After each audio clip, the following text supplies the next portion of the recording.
nada más y nada menos que don Ambrosio, que es un viejo amigo, Bertolotti, que ha ocupado puestos que él ya nos va a comentar, pero estuvo en la Cámara, a la cabeza de expresidente de la Cámara de Comercio en Uruguay, manejó a ICO de una forma increíble, que es una de las asociaciones iberoamericanas de cámaras que agrupa la mayor cantidad de estas cámaras, y hoy en día siempre lo vemos más activo que nunca, porque hace años que lo vemos en las reuniones de Camacol y en las reuniones preparatorias de esta organización, siempre dando un punto clave, pensando en qué es lo importante, a quién hay que escuchar y cómo es importante también conocer qué es lo que pasa en cada uno de los países para después aglutinarlos en una cámara que trate de hacer algo por ellos. Así que te agradezco, adelante y cuéntanos un poquito qué es lo que está pasando en tu lugar y cómo se refleja y cómo impacta en todo este contexto internacional. Muchísimas gracias nuevamente, don Ambrosio.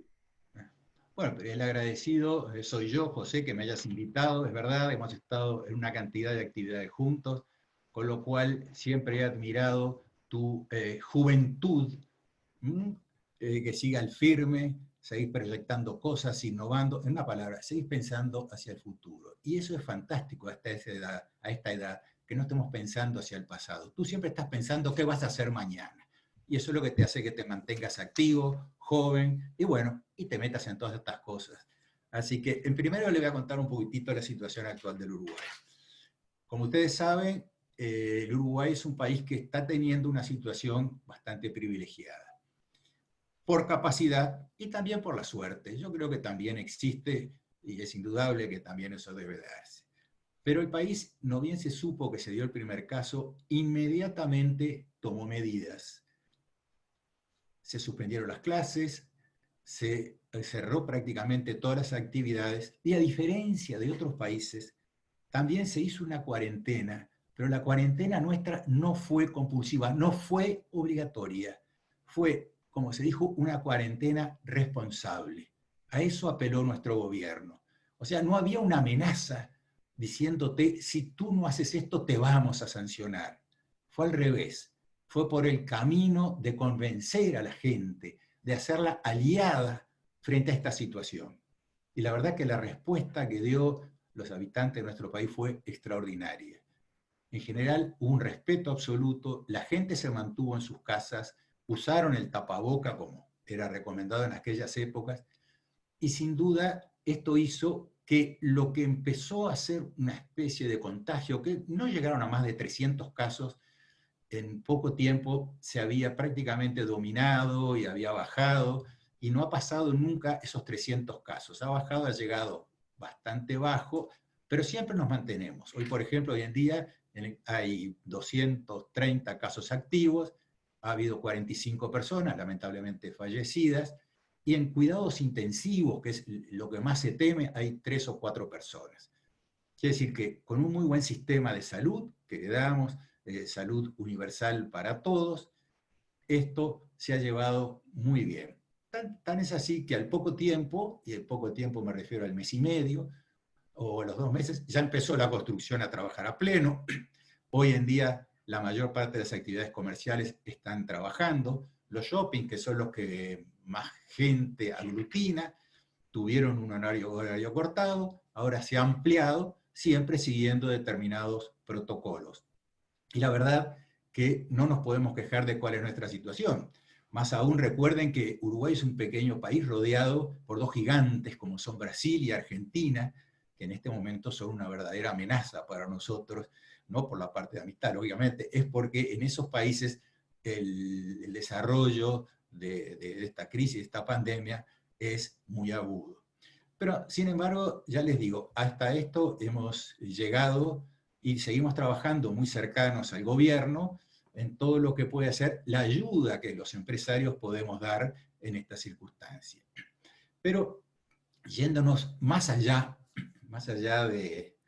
del Uruguay, mirando un poco más al mundo, se me ocurre pensar de que esta es, creo que sea la primer crisis que abarca a todo el mundo.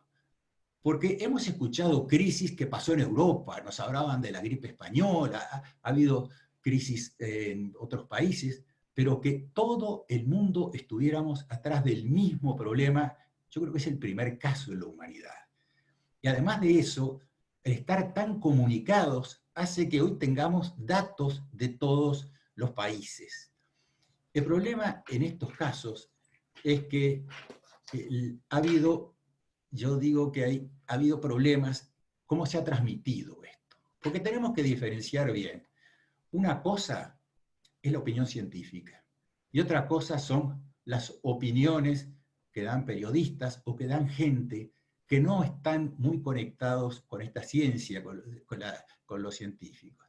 Y muchas veces estas opiniones lo que han creado es temores, miedos, han creado una mayor ignorancia en la gente de lo que está pasando. No sé si esto es una necesidad que tiene el público o simplemente un abuso de información irresponsable que ha hecho que la gente en todo el mundo esté con mucho temor, esté con pánico, en fin, y agregarle a una situación difícil de ya estar en cuarentena. Bueno, seguimos, tuvimos un pequeño problemita que siempre Murphy se pone en estas reuniones y no crea problema, pero estabas comentando que este fenómeno, esto que había pasado con COVID, era la primera vez que ponía en guardia a toda la población mundial, que nunca había pasado una cosa igual. Así que adelante, por favor, Ambrosio, ¿cómo ves ese concepto y cómo afecta ese comercio internacional y a las organizaciones en general? Exactamente. Era eso lo que estábamos comentando, que es la primer crisis a nivel internacional. O sea, todos los países del mundo tenemos que enfrentar el mismo problema.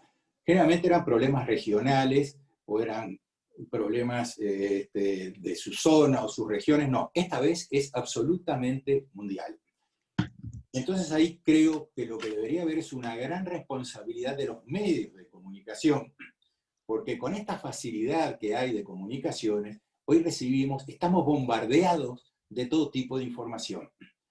Y entonces ahí era un poco lo que yo planteaba entre lo que es el comunicado científico y las opiniones. Estas opiniones muchas veces están cargadas de opiniones políticas, están cargados de pensamientos y de sentimientos, en fin, o de algunos prejuicios, y no reflejan muchas veces la verdad.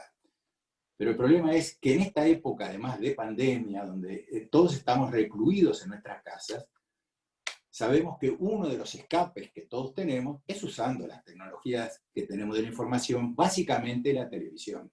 Estamos siendo bombardeados de una serie de informaciones, que por supuesto no tengo duda que no hay intención en ellas, pero en última instancia son informaciones que confunden, que generan angustia, porque a la larga nos damos cuenta que estaban equivocadas.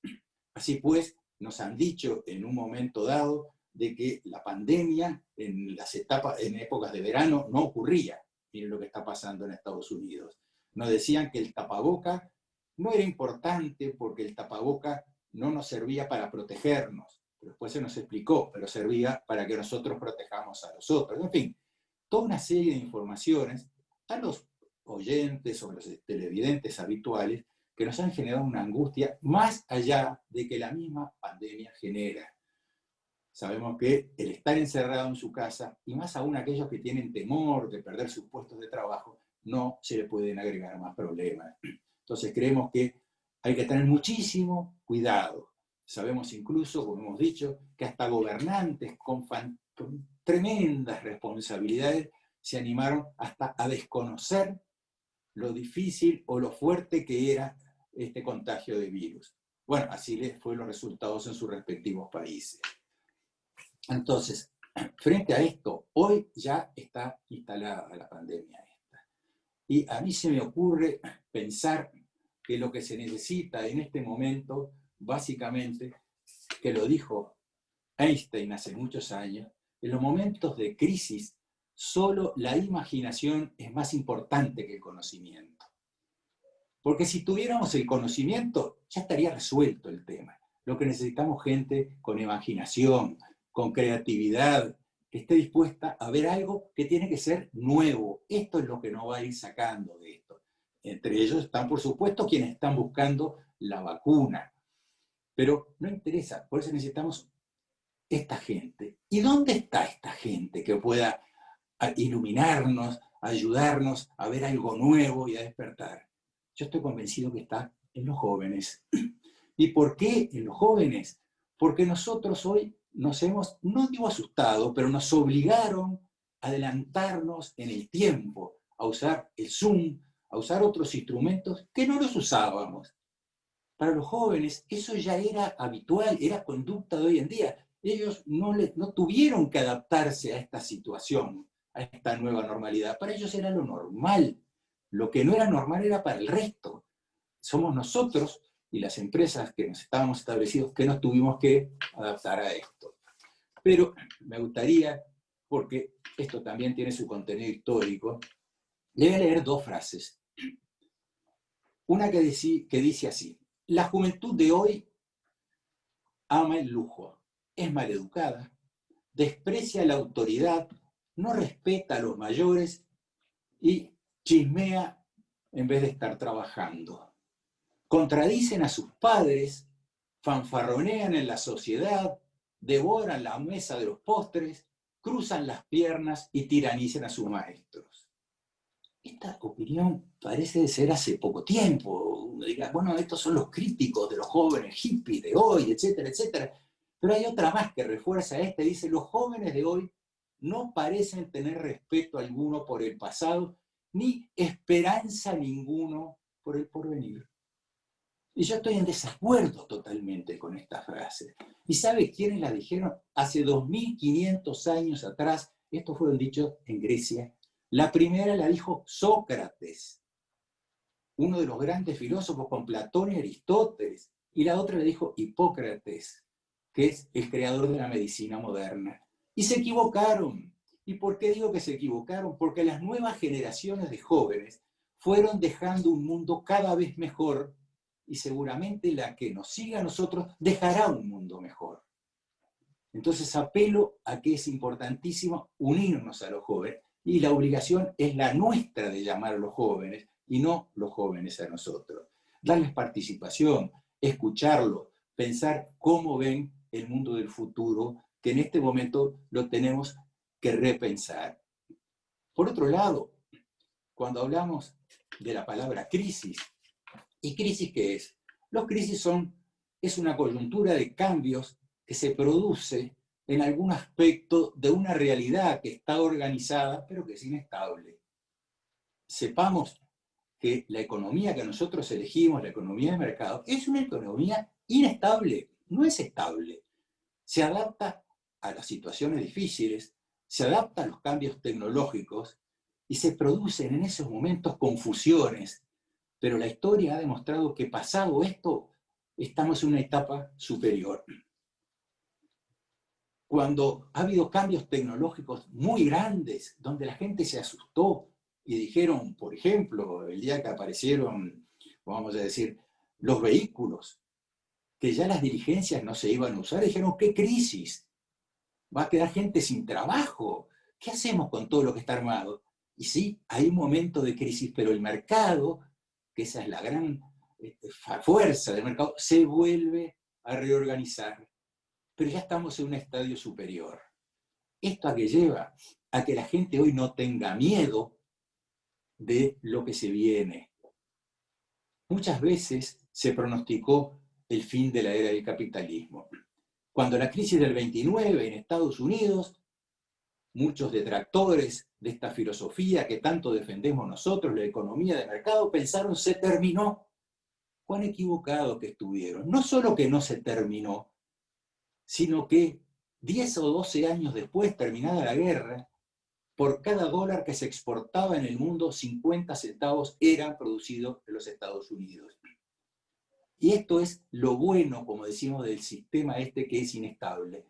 Y ahí vemos los ciclos económicos que se cumplen invariablemente. Tenemos ciclos de bonanza y ciclos de crisis. En este momento estamos en un momento en crisis, pero no tengan ninguna duda que vamos a salir fortalecidos de esta situación.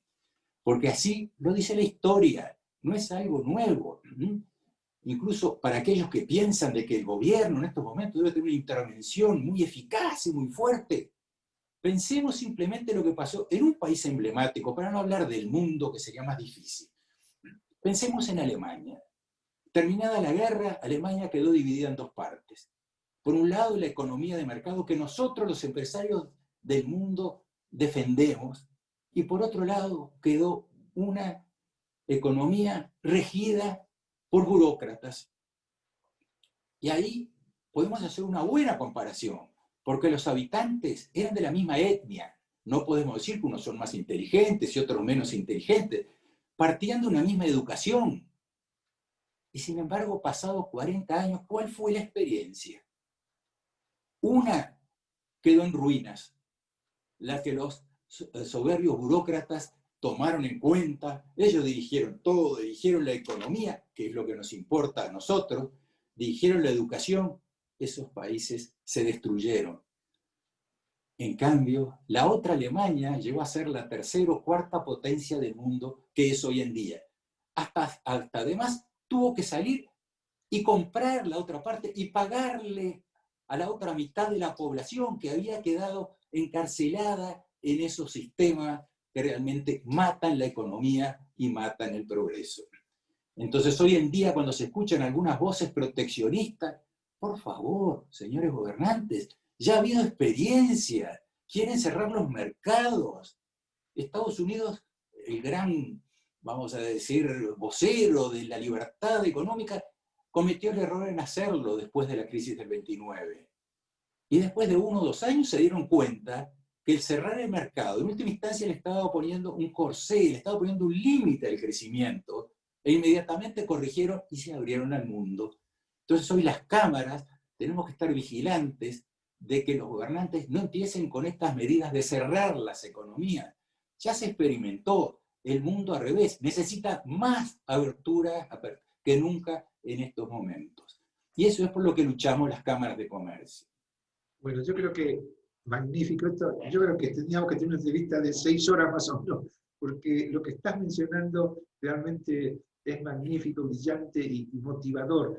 Yo creo que ya estamos un poquito con tiempo. Me gustaría, con tu experiencia, ¿qué mensajes puedes dar para las federaciones, las cámaras, el clásico Camacol donde vos has estado interviniendo, la ICO? Porque la gente a veces, me encantó lo que decís, que hay que escuchar a los jóvenes, todo, pero está pasando algo insólito, como que nadie quiere escuchar a nadie, y sin embargo, hoy el secreto está en esto que tú decís de la parte de crisis, que crisis es algo, lleva engendrado el concepto de oportunidad, hay oportunidades, o sea, ¿qué dirías para las cámaras, para las federaciones, todo lo que de alguna forma están haciendo más eventos que nunca, para motivar a empujar ese comercio internacional, darle concepto, entre comillas, de globalización?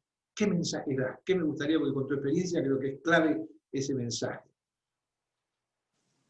Mira, José, yo la verdad que más que la experiencia, yo creo que tenemos un maestro que está hoy más vigente que nunca, un maestro en quien nos hemos apoyado, que es Adam Smith. Adam Smith es quien crea la economía política, es quien crea esta economía de mercado en la que tanto creemos, pero no solo que creemos. Si vemos bien qué ha pasado en el mundo después que se empezó a aplicar la economía de mercado, el desarrollo del mundo en estos últimos 200 años, me animo a decir que fue mayor que el que hubo en toda la historia de la humanidad. Es tremendo. Entonces, ya tenemos eso en marcha. No dejemos que ahora vengan las medidas de regulación, de intervención de los políticos, que por supuesto ellos cumplen su función. Pero por favor, en la economía veamos lo que ya funcionó. No pensemos cosas nuevas, por favor. Y dentro de esto aprovecho también a mencionar, porque si bien Adam Smith nos creó este sistema económico extraordinario, hay una parte de él que se ha dejado de lado y que yo creo que incluso es hasta más importante. Adam Smith, antes de ser economista, fue filósofo. ¿Y qué estudiaba? Filosofía moral. ¿Y qué me refiero a esto? Estamos hablando del hombre, porque cuando hablamos de empresas, la empresa es algo material, pero quien maneja es el hombre. Y nosotros en todas las actividades y en la empresarial tenemos que enfocar al hombre empresario. Y al hombre empresario como Adam Smith lo pedía. Él decía, yo creo la economía de mercado, pero basado en determinados valores. la honestidad, la rectitud, la seriedad. Y lamentablemente de eso no se habla. A nivel de las cámaras no se habla. Y yo siempre digo, está fantástico que desarrollemos el comercio, está fantástico que digamos que hay que mantener la economía de mercado, pero Adam Smith dijo, sí, pero hay que complementar con un hombre que esté pronto para esa economía de mercado, un hombre que sea honesto, que sea recto. Y ahí no nos tenemos que preocupar de todos los problemas que continuamente se están viendo, están de la ecología. Si el ser humano si asumiera esa responsabilidad de honestidad, no habría problemas ni con la ecología, no habría problemas con las corrupciones, porque ya habría una condena general, que eso es lo que debemos hacer como próximo paso. Completar no solo la parte económica para ganar mucho dinero y desarrollo, eso es fantástico. Tenemos que mejorar al hombre empresario. Bueno, yo te agradezco, fue magnífico. Lamento que el tiempo siempre nos pone un poquito de presión. Pero Ambrosio, magnífico el mensaje, te puedo asegurar que vamos a hacer lo imposible para que se difunda, pero con el mayor impacto que podamos lograr. Lo vamos a poner en Fevichán, Camacol, Cámara Argentina, consulados, o sea, en la mayor cantidad de lugares, y cuanto antes te hago llegar esta entrevista. Y te lo aseguro, que hemos hecho varias, pero esto fue un lujo porque has nombrado a tales personajes de nuestra historia. Adam Smith, que es el que metafóricamente es el que marcó un camino especial para lograr el éxito. O sea que eso es algo brillante. Así que te agradezco, no sabes qué lujo poder haber hecho una entrevista contigo, y directamente cuanto antes vamos a estar en Soft Landing, y que me han pedido todo el grupo que está a la expectativa, que estaba a la expectativa de esta entrevista, principalmente Don Ítalo, que es nuestro presidente de Soft Landing, que te haga llegar el agradecimiento por esta reunión y por este mensaje que ya mismo lo vamos a hacer difundir cuanto antes. Nuevamente, muchas gracias, Ambrosio, muchas gracias. Gracias a ustedes, como siempre, José. Hasta pronto.